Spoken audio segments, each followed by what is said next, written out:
আজ হলো সুবিমলের বিয়ের সকাল। এখন হচ্ছে গায়ে হলুদ পর্ব চলবে। তো এই হচ্ছে আমাদের গায়ে হলুদের তত্ত্ব, যেগুলো ছেলের বাড়ি থেকে মেয়ের বাড়িতে যাবে।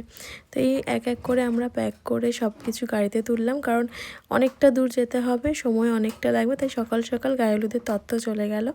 বেরিয়ে আমিও একটুখানি হেল্প করছিলাম, সুন্দর করে নিয়ে সব কিছু গাড়িতে তুলতে যাচ্ছিলাম। এখানে আমি আর বোন, দেখতেই পাচ্ছ, উলু দেওয়া হলো। বাবু এখনও পর্যন্ত হাফ প্যান্টেই দাঁড়িয়ে রয়েছে। যাই হোক, তো সব কিছু মিটিয়ে আমরা চলে এসেছি ছাদে। এবার হবে গায়ে হলুদের পর্ব।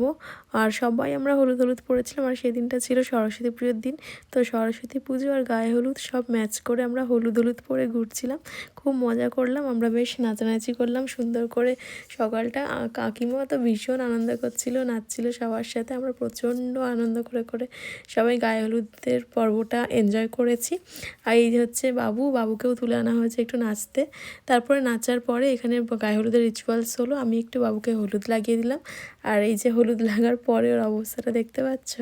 তো যাই হোক, আমার ছেলেও কিন্তু নাচতে কম করে না, ও সব প্রত্যেকটা অনুষ্ঠান তাড়িয়ে তাড়িয়ে এনজয় করছে।